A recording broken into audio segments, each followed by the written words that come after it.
Satnam and welcome back to the channel. My name is Jai Gobind and this is your channel for grace.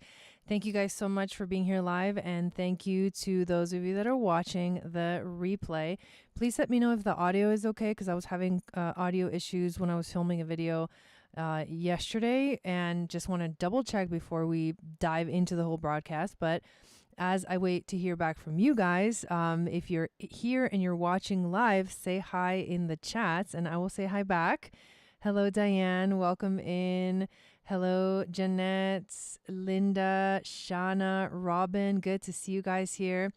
So normally this broadcast, which today we're going to talk about the full moon that is happening in Scorpio on May 12th of 2025. Thank you, Diane.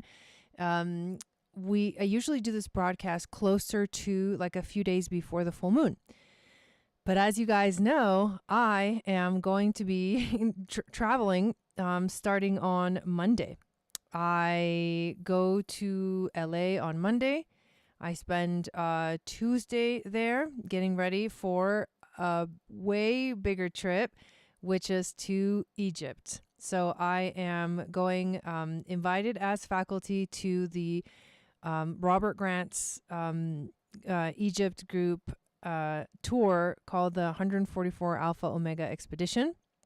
And he invited me last February and it was freaking amazing. It was like, it feels like I just got back and now I'm getting ready to go again. So it's crazy. But what that means also is that I won't be able to go live like this while I'm over there. I also had this experience where I was trying to film videos to upload and then premiere on the days closer to when the events are happening. And then the audio was all messed up. So it was like, the universe was like, don't do that. I'm like, okay, fine. So I just let it go. But I didn't want to go and not give you guys this video because this full moon that is coming up in a week, in about a week or so, is insane. It's also happening on my only defined channel, which is the channel of structuring and human design.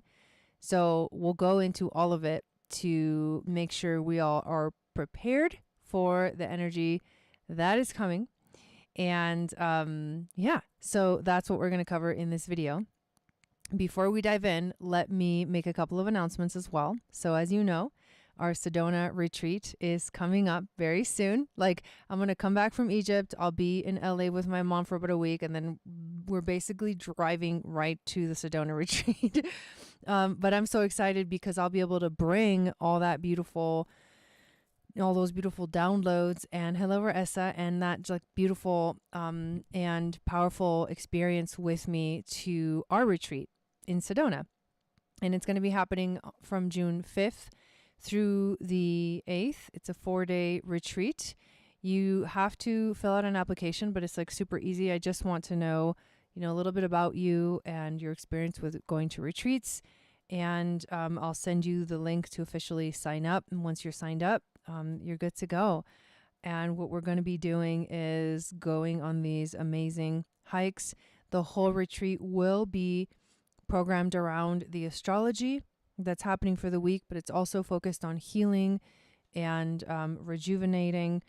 The hikes obviously are specifically picked to take us to these powerful vortexes. And at the hikes, we are going to be doing different activities like meditations, shamanic drum journeys. We're also going to be doing like full-on sound baths and workshops. I rented a really nice yoga studio for us to use. And we're also going to be just hanging out. Like there's a day where we get to go to the creek and swim. I can't wait. On our last day, we're going to have a cacao ceremony on the rocks, meaning on the red rocks. And this is actually the location. This image was taken from the retreat that we had in 2023. And it was amazing. And Sedona is always so powerful, so activating, so magical. And I can't wait for us to go and experience this together. And if you're signed up, I'm so excited. And if you want to join us, please do. And yes, I will see you in Sedona in frickin' June. And the other announcement is Seasons and Stargates is now officially out. The ebook is now available for purchase, and the paper copy book, I'm going to probably release it or make it available either Monday or Tuesday, because what I'm waiting for is I had a copy. It's all approved. It's like ready to go, but they ask that you please order like one physical copy, make sure it all looks good, and then officially you can open it up to the public for purchase. So just waiting for that, but it's probably going to be fine. And you'll be able to purchase that directly from the publisher starting next week, which it's like right before I go to Egypt, like you guys get to order the book. It's so cool. And then if you're outside of the United States, it will be available for purchase on Amazon. I think you'll get it faster if you purchase directly from the publisher. But so I'll have a link for that. And then, but I think that one's only like US and Canada. And then I'll also make it available on Amazon. So you'll be able to find it on Amazon and purchase it on Amazon, like from wherever you are in the world. So that's so freaking exciting. And if you don't know what this book is about, well, let me show you. Let's go to here, because this is it. This is basically the ebook version. I obviously was navigating through this like crazy. I was doing a reading for somebody yesterday and we were going through the book, the dates. So hang on one second. Let me click here. And this is like, basically you're just seeing what the book looks like. There's chapters for each season. And within each season, I can show you let's go to Taurus season, since that's the one that we're currently at. And I recommend you get both the ebook version and the physical copy, because it's really nice. Like this is my iPad, and like my iPad comes with me everywhere. Hello, Victoria. And I like refer to the book all the time. So Taurus season, ruling energies, which this is also the book that we use. We follow this book along in the Starseed membership, and we do a workshop every month before, as the season is starting, so that we understand everything that it entails. And then we go into the astrology of the whole season, like the main events. This is such a freaking amazing resource to have the whole year ahead. Like you can look up your birthday and be like, oh, is anything special happening on my birthday? But this actually, and then I write about the astrology. There's like a section where I'm describing what I see in the astrology. And then there's a channeled message for the new and the full moons, along with a tarot spread for each month, essential oil recommendations, crystal magic, rose quartz for Taurus season, but crystal magic, self-love rituals for each season, and a journal. So it's like a little workbook to guide you through the freaking year. And the reason why I wrote it is because in my Moon Goddess training, we learn how to activate the Merkaba. And there's a lot that goes into that. We got to study sacred geometry, hermetic alchemy, the chakras, astrology, the connection, the temples. I mean, you got to go through the whole thing to understand what it means to activate your Merkaba. But it's very powerfully connected to astrology. And the way that you do it is you find out where the sun transits through your chart. You look at your chart and you basically are, stepping into purpose. Like you understand how spirit descended into matter, became who you are, and you have your chart, and you follow the chart along the year, and it keeps you in alignment. And that's how you activate the Merkaba. It's one of the ways to activate the Merkaba, but it's through the astrological seasons of the year. And so this is the reason why I created this book. But very excited to actually dive into and talk about this full moon. So in general, this full moon is happening in the sign of Scorpio. It's happening on May 12th of 2025 at 22 degrees and 13 minutes of Scorpio, which like 22 degrees is a master number. It's like powerful numerology. This full moon is activating the Centaurus stargates, and which is a shamanic energy. It's like going deep into the underworld, uncovering the shadows. It's doing shadow work, basically. And Algol is it's the demon star known as Medusa, but there's so much connected to who she is and what she actually activates.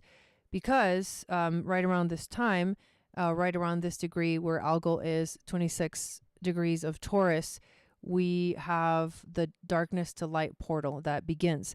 And once a year, the sun moves through this darkness to light portal from 26 degrees to 0 degrees of Gemini. And the reason why I called it the darkness to light portal is because at 26 degrees is Algol, and that's the darkness, but then, and the shadows, and you start in the darkness, but then as you go through those last degrees of Taurus and you end up at 0 Gemini, you get closer and closer and closer to the Pleiades. And then 0 Gemini in tropical is where Alcyone is, which is the main star on the Pleiades, and that's pure light codes. So this darkness to light portal happens every year, and this moon is essentially initiating us into that portal. So the sun actually makes a conjunction to Uranus, and the exact conjunction happens on May 16th between the sun and Uranus, 16th and 17th. So the sun enters it officially, but this moon activates it because Uranus is already there. So that's significant to know.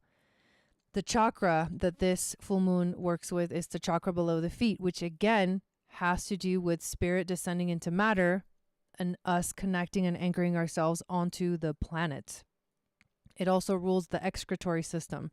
Scorpio does. So this is about letting go and releasing of what no longer serves you so that you can make space for a rebirth. And you're clearing away. Like Scorpio energy is about let go, clear away, clean it out, and then you're free, you're open, you're like more you're ready for something new. And there is a new you, right, that emerges after any kind of a purge. So this full moon is like a purging. And then you have the gene key that the moon is connected to, and it's the 43rd gene key. And then you have the human design gate, which is the 43rd gate. And this specific full moon is happening on the 4th line, which is also the line that represents community, service, networking. If you think about the gene keys, the 4th line is literally called the server, and the 4th line in human design is called the opportunist. And both have to do with like networking and connecting and finding opportunities with people. So there is a community aspect to this, which I think is actually really, really beautiful. So before we read the channeled message, we'll read that channeled message towards the end, but let's go to the actual chart and break it down. And we'll talk about where everything is and how to understand what you're looking at when you're doing the astrology. Hello, Mermaid. Welcome in. And I don't know if I said hi to Victoria already, but hello, and Robin as well. All right. So 22 degrees of Scorpio, and the sun 22 degrees of Scorpio. And you can see the sun is actually within orb conjuncting Uranus. So essentially the sun is with Uranus, but the moon is opposing Uranus. And that opposition is, well, either way, Uranus is going to bring in change, revolution. It can feel like lightning bolts strike. Things change quickly, suddenly. Uranus in Taurus is basically telling us that we are, what he's been doing in Taurus is shaking up the earth so that it can be rearranged. That's why, like, I mean, you're seeing so many earthquakes and stuff like that. He's getting like further and further closer to Gemini. In fact, Uranus will be entering Gemini this summer, so he's very close to that. So this may well be, if I just do a little, we can double check here, that, let me go forward. I just want to see something because I'm pretty sure, see, the sun by August is already in frickin' Gemini, and he does go back to hang on. This is significant because you got to think about these cycles that happen, right? So he goes back into, oh, wow, that's crazy. He goes back into Taurus for a little bit. And I'm noticing here, which is basically that there's going to be, think about these cycles, right? So right now, this moon that we're looking at is conjunct, the sun is conjunct Uranus, or with an orb. And then in Taurus, in a Scorpio season, there's going to be a new moon in Scorpio that happens at 28 degrees of Scorpio, which is almost the last degree of Scorpio, that will be opposing Uranus in Taurus at 29 degrees. And then if we keep moving forward, when after Uranus goes direct, we're already at Taurus season of next year. And there's not going to be a conjunction in Taurus anymore with the sun. The next year's conjunction with the sun and Uranus is going to be in frickin' 1 degree of Gemini, basically on the Pleiades. So just to show you like perspective as to like what this, how significant this is, because we won't see this conjunction with Uranus ever again with the sun. This is the last time, right? This month. This Taurus season is the last Taurus season with Uranus in Taurus making a conjunction to the sun. Like he'll be at the last degrees next year, but then he'll go into Gemini, and when the sun catches up to it, they'll be in Gemini. So it's like, okay, this is a big deal. And this conjunction is happening exactly, and I'm going ahead because I'm already thinking about, I have to do a video about the astrology of the trip. So I'm like making connections, but this conjunction is happening on Algol, which again is darkness to light, the demon star. So you can see like how significant this full moon, this particular full moon is, because it'll be the last one with Uranus in Taurus right there with the sun. So anyways, Uranus brings in death, that change, not death, but change. I was going to say I was getting ahead of myself because I was looking at the moon and I'm like, okay, who rules this moon? Well, it's Scorpio. So we've got Pluto and Mars. And right now we have this really intense dynamic between Pluto and Mars that they're on opposite signs. They did 3 different oppositions to each other. And so they're the rulers of this moon. And they're in strong signs. Mars in Leo is strong. It's passion. It's creativity. Pluto in Aquarius is, right, he's officially now in Aquarius. He's bringing in the change. He's already like full, starting to go, he's going to go retrograde. So like during this specific full moon, he will be retrograde. He goes retrograde tomorrow. But during this specific full moon, he is retrograde, but he's not going to go back into Capricorn anymore. We'll never see Pluto in Capricorn ever again in our lives. So there's a strong energy there with the fact that these 2 signs, Leo and Aquarius, are fixed signs. So they're the stubborn ones.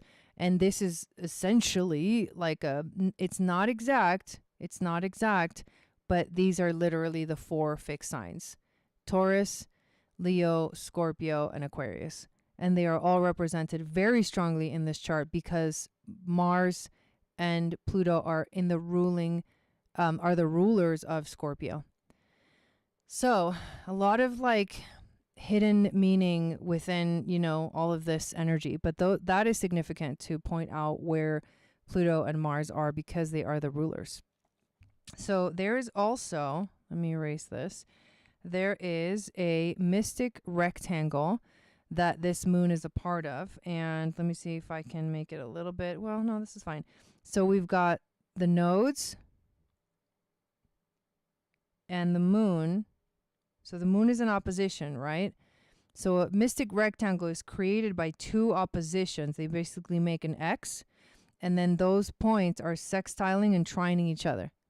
So this is a mystic, this moon is part of a mystic rectangle between the nodes, which essentially it just brings up this whole aspect of like, it is destined, it is important, it connects us to the axis that is here to guide us into the future. And right now, North Node in Pisces is focus on the boundless, focus on the spiritual, focus on the divine. Don't get too caught up in the details.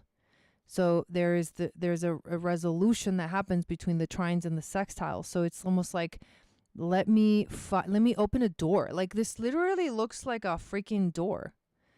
Let me open a door to moving through, right? Scorpio, letting go what no longer serves you so that you can step into what does. So mystic rectangles are really beautiful, and also powerful. There are also two Yods in this moon. So let me get this a little bit thicker. All right, so we've got actually, never mind, I changed my mind. I don't want to. Okay, so because the moon is making a sextile to, remember that Yods are made by sextiles that quincunx a point. So moon sextile the south node, then moon quincunx Chiron, and south node quincunx Chiron. So you've got 1, 2, 3, a sextile with two quincunxes to another point. It's not exact, but it's pretty damn close. It's like within 1-2 degrees. So Yods are called the fingers of God, and they're like kind of directing us. Hello, Catherine, welcome in. They're like directing the energy. They're like, this way, here, this way, you know, we're like little puppets. And if we allow that divine energy, that finger of God, to point the way, then it will be guided in the right direction. And this one, right? So it's the full moon and the south node, which is karma. So healing karma during this full moon is about healing the core wound of the insecurity of, I don't know who I am and I don't know what I'm doing here. Neptune is like, yes, you do. And Venus is like, I second that. Because Aries is all about the self. And Neptune in Aries, Venus in Aries, they're like, it's time to focus on you. You need to know what you want. And you need to know that you can go get what you want. You have to like fully, it's the time to be selfish. It's the time to think about you and stop sacrificing yourself for others. This is our story. It's the hero's journey that begins again with Neptune and Aries, but at the same time, it's telling us that it's about each of us individually fully embodying our hero's journey, and then we do so collectively by all of us individually, like taking ownership of our story, of our mission. And Chiron is in Aries, which is the dispositor of that would be Mars. And Mars is one of the rulers of the full moon. So you see, there's a lot of Mars energy here. It's like, frickin' go for it. Like, don't even stop waiting. No more waiting. Aries, the worst thing you can tell in Aries is he has to wait. You know, just do it. Okay, here we go. The other sextile, we're going to add on to this one, between, and this one's really cool because that at the same time, Chiron makes a sextile to Jupiter, and Jupiter makes a quincunx to the moon. So now we have two Yods. One of them points at Chiron, and one of them points at the moon. So the key is here. And we're going to dive into the Gene Key and the Human Design Gate to get more information, but the key is here. The resolution is right here when you work on this moon in Scorpio. So the first thing is, where is this in your chart? Where is this happening in your chart? What's significant about this second Yod is that Jupiter is actually T-squaring the nodes. So the nodes are always opposing, right? Here's an opposition. So Jupiter is T-squaring the nodes. So it's all interconnected. And Jupiter is the planet that expands everything it touches. He happens to be like on the Orion stargates, the Orion energy. It's not so super significant. But it's there. And any T-squares are like, okay, time to readjust. So readjusting in the realm of communication. What is my truth? Mercury is making a square to Pluto. Let's erase some of the stuff here. So let's look at what Mercury is doing. Mercury is at 3 degrees of Taurus, and Pluto is at 3 degrees of Aquarius. So that would be an exact square. And the other thing that's happening is Venus right here making a trine to Mars. It's not exact, but it's there, so it's significant. And essentially, it's like an intense energy of in the mind space with Mercury. Mercury has entered into Taurus by this time. Between now and next week, Mercury enters Taurus. And he will help because it's like slow down the mind, like think clearly, slow it down, be more patient. But at the same time, Pluto's like, we have to go deeper. We have to uncover what is underneath here. What is hiding beneath the surface? Where is the shadow work that needs to be done? And Mercury guides our way into the depths of the underworld so that we can go find the information that we need. And the trine from Venus to Mars is like, okay, let's actually focus on how what aspect of this can actually be fun and exciting and enjoyable, social, connected, action filled. You know, it's like an exciting energy. It's attraction, but it's also Aries and Leo energy, so it's very fiery. It's very passionate. So it can be passion, action, the desire for, you know, the journey to be exciting. So that's what brings in like the positive aspect of this. So that is the astrology. So what I want to do now is let's talk about the gene key. So the gene key that this moon is on is the 43rd gene key. And the 43rd gene key goes from the shadow of deafness to the gift of insight and the city of epiphany. It's called breakthrough. That's the descriptive name of this gene key. And it's part of the codon ring of destiny, which let's read about that. It is through the ring of destiny that the two great forces of evolution and involution come together. Human destiny is caught between the polarity of these two gene keys. It's the 34th, representing the human urge to evolve and become more, and the 43rd, representing the divine urge to involve and dive down into the world of form. In the ring of destiny, the epiphany of the higher planes encounters and infuses the majestic of the body on the lower planes. This is literally spirit descending into matter. The result is pure fusion as spirit enters matter and imbues it with divinity. Whoa. The secret of this codon ring is the secret of timing. And down through the ages, it has whispered a great truth into the ears of those whose insight is developed enough to hear it. Life is a mystery in which chance and love are dancing together. Here he says, we don't waste energy being someone we're not. We don't follow someone else's purpose. True insight makes life simpler, not more complex. It's funny that the more evolved we become, the simpler we make our lives. It seems to be a mystical equation. So, how freaking powerful that this is the energy that is about descending, spirit descending into matter. Scorpio being the chakra below the feet, which is literally your anchor onto this time-space reality. And if we compare where's the 43rd in the human design, this is the chart of the full moon. The 43rd is a gate in the ajna center that connects to the throat center.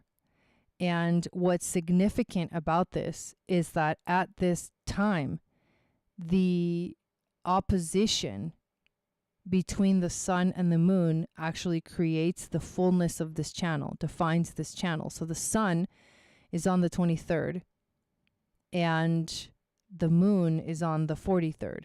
So at the same time, we're working, there's themes within themes, right? Because if I go here to the 23rd gene key, which is where the sun is during this moon, it goes from complexity to simplicity to quintessence. It's called the alchemy of simplicity. And it's the codon ring of life and death. So we're dealing with the shadow of complexity and the shadow of deafness. And we're working to transmute complexity into simplicity, deafness into insight, and eventually fully embody and experience and amplify our awareness to get those powerful glimpses of the cities, which are quintessence and epiphany. So in general, in essence, this moon is saying quintessence and epiphany are available if we keep things simple and we listen to the insight and we wait for the right timing to speak and share those insights and share what we know. In human design, this channel is individual circuitry. And individual circuitry has to do with ourselves, our own journey. No one else is here to do what we came here to do. It calls us to be unique. It calls us to be different. It calls us to follow our own path. It calls us to tread, like the poem by Robert Frost. You have to take the road less traveled, which sometimes ends up being a lonely life or a lonely road. But your ability to take the road less traveled inspires others to do the same. And it is the individual circuitry that's working through human beings that is the creation of new things. This is the mutative energy that brings mutation into the world, that keep the evolution. Right? If everything always stays the same, evolution will not happen. So this is very powerful, and this moon will basically define the ajna and the throat, meaning thoughts become words. And the throat center in human design has everything to do with expression and manifestation. And if we actually, let me read to you from the human design perspective what the message is for these two specific gates. The channel of structuring. The 43rd gate, the gate of insight. People who have a real gift for expressing their thoughts in a novel and creative way. So this is my only defined channel. And then the 23rd gate, the gate of assimilation. People whose recognition depends entirely upon the timing when they speak and their use of language. A design of individuality, genius to freak, the knowing circuit. If you cannot explain your insights clearly, you will always drive people away. If you learn the right timing for when to speak and when not to speak, you will always get the recognition you deserve. These people are here to impact the way others see things. At their best, they can totally change the way we think about something. They have a real capacity for innovative thinking that is based on improving the efficiency of how energy is used. This is not about gradual improvement and modification of existing functions, but thinking that can bring quantum leaps. Did you hear that? Thinking that can bring quantum leaps. That's this full moon. In organizations, they always have the capacity to bring higher levels of efficiency. The other side of these people is that they can also be blurters and often go through life feeling they are not really being heard. It is essential for them to learn to control the timing of when they speak, or they will alienate themselves from others. Ideally, this channel operates at its best when it waits to be invited to speak. These are people who have a deep need to talk things through with others in order that they can hear what they know. And it often comes as a surprise to them. Furthermore, when the channel is unconscious, colored red, this is a voice that speaks without knowing what it's saying. This can either be a great gift or it can lead to great misunderstandings. As children, these are people who need to be constantly encouraged to explain their thinking. If they learn how to do this when young, it can save a lot of difficulty later in life. So essentially, the full moon is bringing out thinking that can bring quantum leaps. It's mutative by nature. This full moon is mutative because it's on individual circuitry. So that's the power, right, Shauna? And it is wild. So I always like to dive a little deeper into the gene keys and read the Siddhic frequency, because it is in the Siddhic frequency that we can, I personally find the deepest inspiration for this is going to blow your mind, for all the transits and all the aspects. So we talked about the astrology, we talked about the human design. Now let's read about the city of Epiphany. Look how highlighted this one is, because this is my main one, my only defined channel. The star and the magi. We can see how evolution on our planet is moving steadily toward a place of increased individual freedom. Our technological advances have made us so efficient that more and more people have time in their lives to actually ponder the meaning behind life. This stage in our evolution can only deepen, thus preparing our species for breakthroughs of a more spiritual nature, as the insight, the gift of insight, becomes commonplace in people's lives. Hello, Chandra. As the human rebellious spirit comes alive, your DNA attunes to higher and more refined frequencies. This means that the age of individual truth will take over from the need for collective pseudo-truths based on insecurity. This work on the 64 gene keys is a prime example of the dawning of the coming age, since it describes each of the codes of consciousness, but comes without specific instructions. Therefore, it cannot claim to hold any truth. The truth lies inside of us.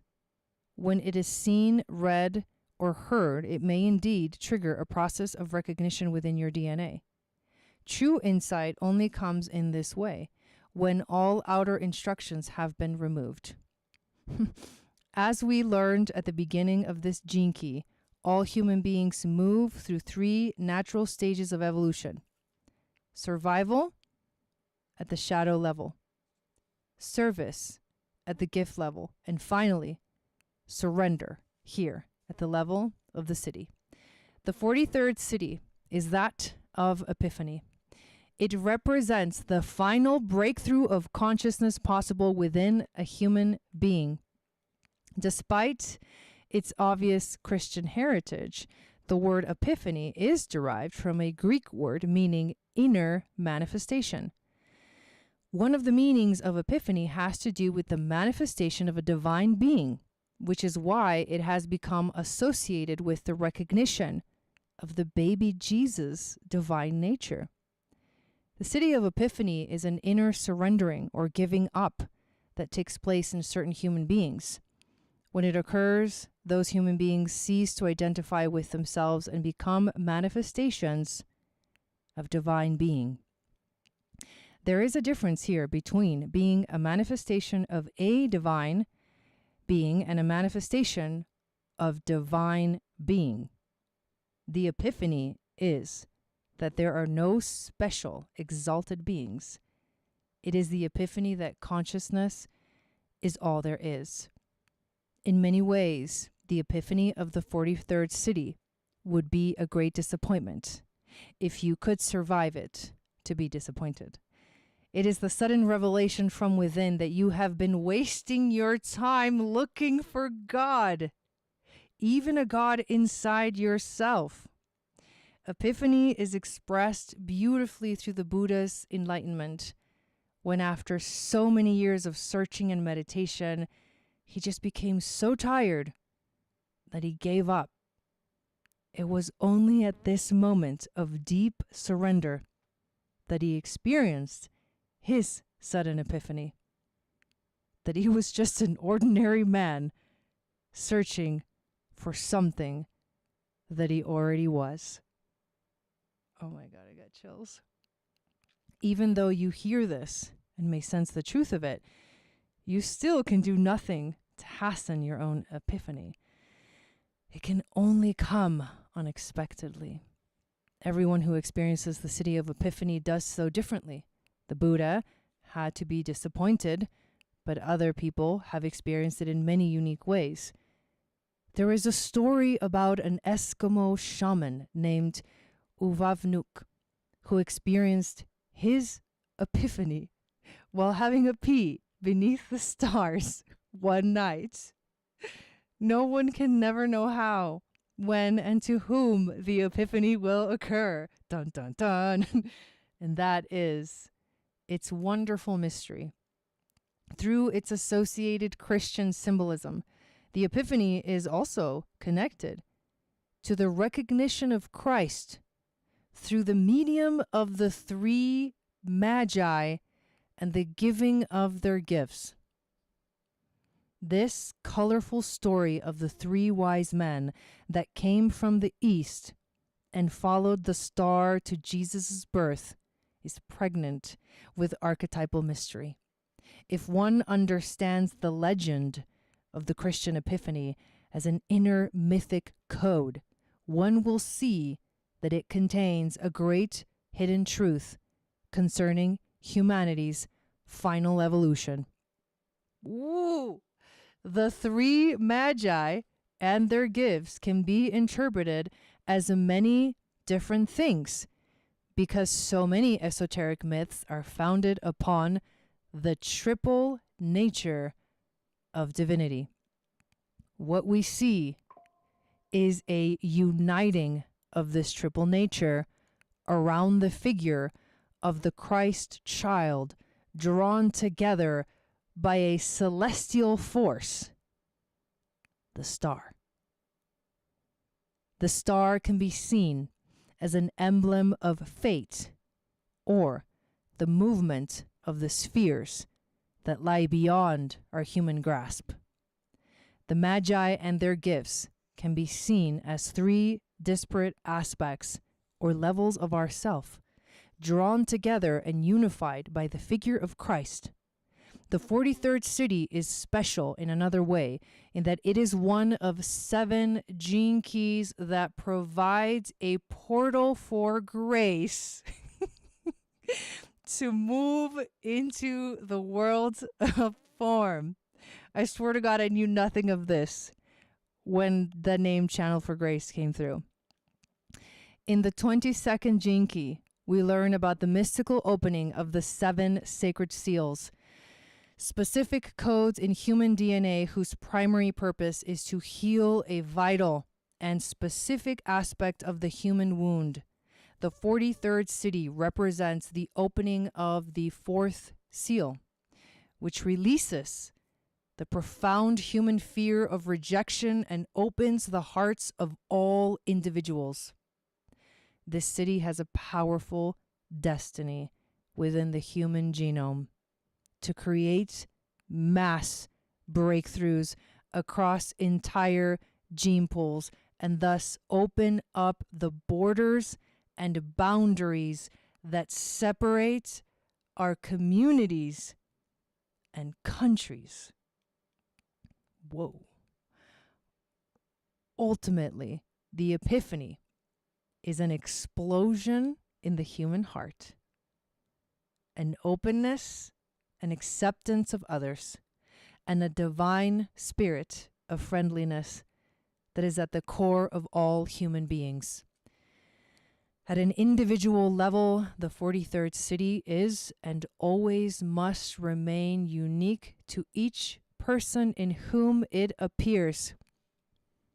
It allows you to see behind the workings of the universe and the human mind. It is the one breakthrough that you cannot anticipate or imagine because it brings an end to everything you think you know about the world. Did I mention this is also my core wound sphere in my gene keys, which is also my vocation?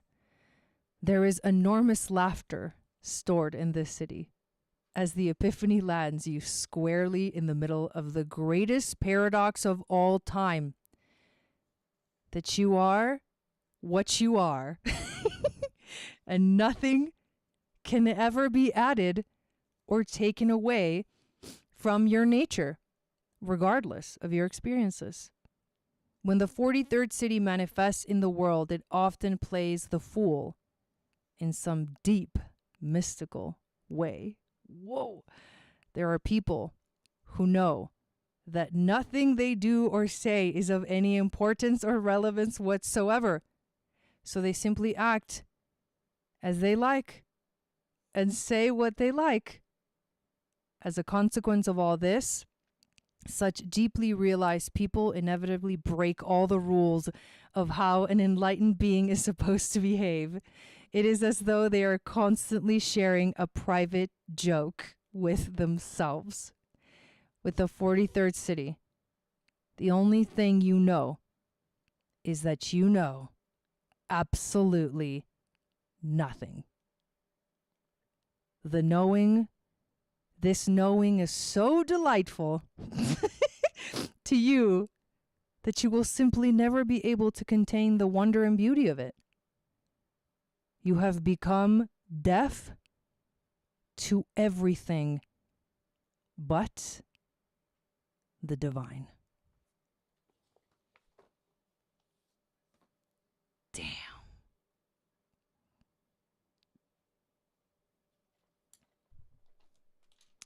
So I'm going to be in Egypt during this full moon on my only defined channel, my core wound, my vocation. Holy shit. Here we come. I want to read to you from the Seasons and Stargates book, your annual astrology guide for 2025 and 2026 that is now officially out.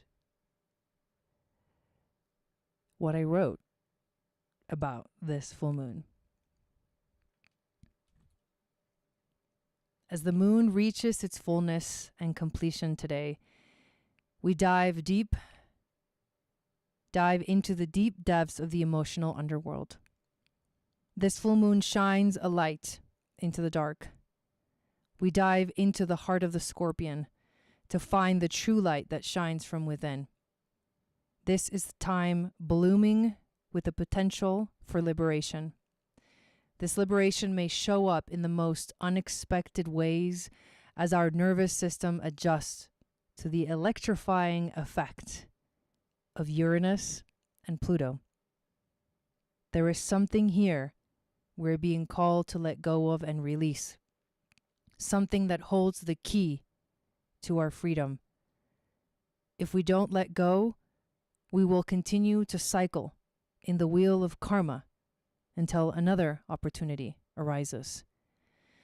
This deep desire to be free and independent of anything and anyone must balance between the need to feel included and loved. This is the dance of this moon. When we close ourselves to the outside world can't reach us. People won't know where to find you if you close your doors. Have you closed yourself off to your own divinity? Did you forget that you are a spiritual being having a human experience? The breakthrough that is destined here calls for a much more open heart, mind, and especially vessel. You sit here in the dark, but when spirit descends into matter, there is no void that can hold the light. It expands and expands. Sometimes we shine bright, sometimes we don't. That is part of life. The real question is, can you see the light in the dark and the dark in the light? They are, after all, one and the same.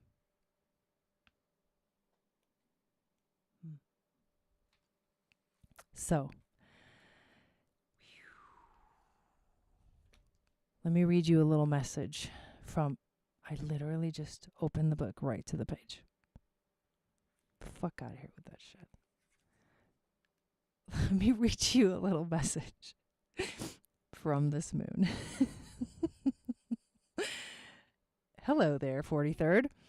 Every human being is born to be a rebel in the sense of filling a space in the world that cannot be duplicated by another. My gift to you. I am here to invite out the rebel in you, the poet, the lover, the mad scientist, the revolutionary. There is something only you can do, something your entire life has prepared you for. It is time to take a risk, to shake up a system. You may make waves. That's okay. Whatever you do, stop listening to the status quo. This is not about venting or blaming. This is about being creative and being open to love. You don't have to know where exactly you're headed or why in order to trust your inner voice as you courageously forge a new pathway. Don't be surprised if your inner timing gets better and breakthrough insights come your way. Dare to be who you are, and you will ignite the creative rebel in others wherever you go. Sat Nam. Holy moly. I'm so glad. I'm so glad that I decided to do this video today.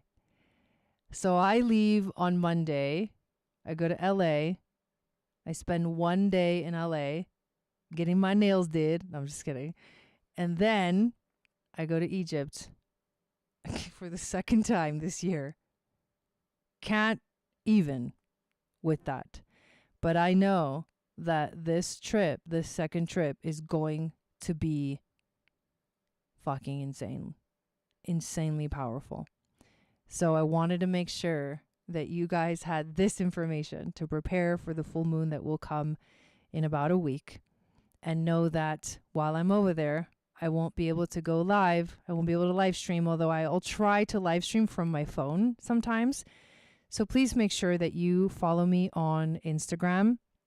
And also make sure you have your notifications turned on for this channel in case I suddenly go live. And tomorrow, not tomorrow, but on Monday, May 5th, oh, hey, Rebecca, I am releasing my next podcast, yeah, Mama O, with Robert Grant himself. It was amazing. So I can't wait for you guys all to hear and listen to that conversation that comes out on Monday. It'll be premiering, I think, like 10:30 in the morning or something like that. Yeah, that was fucking fire. I know. And thank you guys all. I appreciate your support so much. We finally, I think I announced it, but we finally made it to 6,000 subscribers on the channel. What? Taurus season brought it in. And I so appreciate each and every one of you. Thank you for supporting this channel. Please know we have a private community, and the community is free to join. There's links below in the description of the video.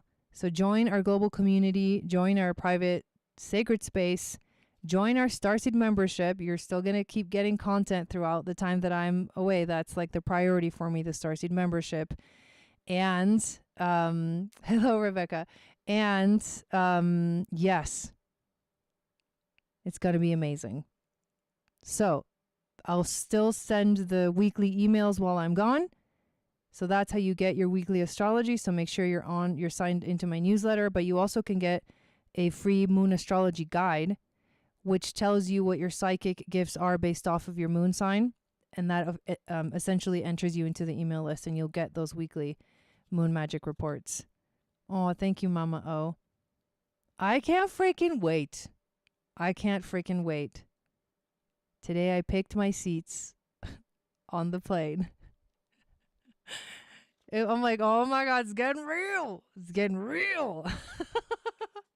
I still can't believe it, but I'm so fucking there. I'm there. We're going to have 2 cacao ceremonies when we're over there. I can't even, oh my God. I'm like, cacao ceremony? What? Anyways, I'll take so many pictures and so many videos, and when I get back, I will show you and tell you all about it. Thank you all so much for your support, and I will see you guys all when I get back. Satnam.